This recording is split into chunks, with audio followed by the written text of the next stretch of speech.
Hiyo ni sasa ndio ile tumetoa nje. Tumeokoka, tumetubu dhambi zetu. Sasa kuna sadaka zile Mungu anakubali tutoe kwa sababu tumekuwa nje na yeye. Tunakuja akikubali, sasa tunaruhusiwa tuende kwa kuoga. Sasa ndio unasikia roho ya kujitakasa. Mimi wakati ule nimesikia kujitakasa ni wakati nimewahi kupeleka vitu kwa madhabahu ya Mungu ambao zimenigharimu sana. Nikapeleka, then after that nikifika nyumbani nasikia kujitakasa sana. Hiyo sasa ni ile bakuli ya maji. Baada ya kujitakasa unakuwa na good prayer life. Ukianza kuomba unasikia ni through. Ni smooth. Hata ukiamka usiku sema Baba nimekuja mbele zako, unasikia kumefunguka. Hiyo sasa ni kusema uko kwa altar ya pili. You are doing incense. Kutoka kwa incense ni kuingia Holy of Holies. Yes. Ni kuingia that place when God speaks. Sasa tuseme kwa mfano ukitaka Mungu anene juu ya familia yenu.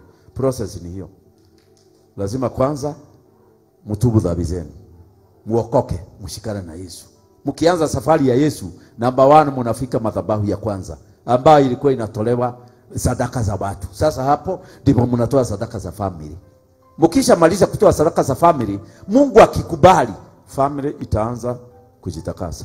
Nasikia watu wakisema mimi nimesema tangu wakati ule tulitoa dhabihu, nimesema mimi niwachane na hizi madhambi nafanyanga. Hawa sasa wameshikwa, wameingia kwa basin ya kuoga.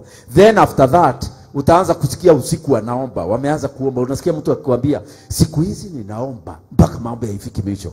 Amefika pale pa pili. Hiyo maombi akiomba hivyo iendelee, atakuja kuambia Bwana amekuja kwangu.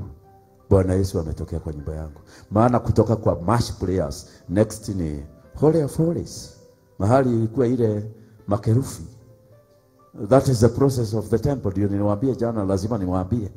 So kuna watu sasa wamekwama nje, hawajasikizana na Yesu nje, bado wanafanyiana kelele.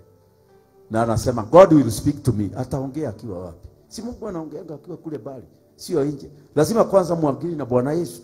Mimi usikia amekubali, amekupatia amani, ameingia ndani yako, then uanze process za sadaka. Nilipoelewa hivyo, hiyo ndio process nilipeleka nyumba yetu, my home.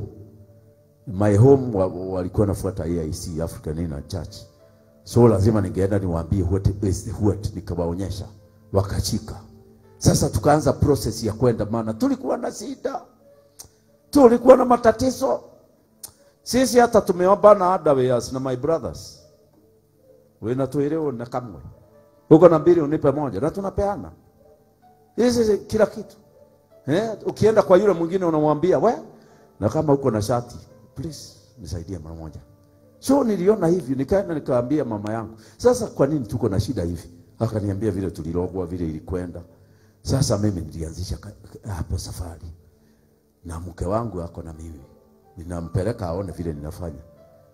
Hakusema kitu. Nilipeleka watu mpaka tukafika mahali, nikaanza kusikia my sisters na my brothers wakisema, na mimi nimeota nikaona Bwana amekuja, amenitokea, nikajua tumefika. Nikamwambia sasa tugoje vile kitaenda. Wakati tulifanikiwa, ndio my wife aliniambia, "Please twende kwetu upeleke nyumba yetu process hiyo." Na ilikuwa ngumu kidogo kwa sababu kwao sikuwa nimemaliza ile maneno mnajua. Nikamwambia angoje kwanza tumalize maneno alafu tufanye nini? Twende. Lakini sasa aliniambia nitaenda mwenyewe niwanene, niwaambie haukuji kama mdhoni. You are not coming as an in-law. Unakuja as a bishop. Sasa nikamwambia ikiwa hivyo, unajua hauwezi kuhubiria watu kama unaangalia juu. Lazima uangalie watu uso. Sasa ukienda kwa in-law mtu anahubiri namna hii. Bwana Yesu asifiwe. Nimepewa ufunuo. Glory to God. Kwanza tuinue mikono. Unashoka macho kwa kuangalia siri. Unatakana uhubiri ukiangalia watu kama they are receiving. So aliposema hivi akanitetea, ndio nilienda nikaongea na wao nikiwaangalia. Na tulijenga nyumba ya mawe huko kwanza baada hiyo dhabihu.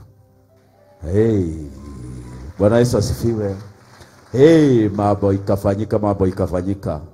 Na hao watu wako hapa ni washahidi ya kwamba gari ilikuwa inaenda moja kwao, kamoja kagari kangu ka Toyota Corolla KJ 730X, hiyo kalikuwa kanaenda kwao. Lakini baada ya kufanya hivyo tulienda kusaidia watu kupanga magari.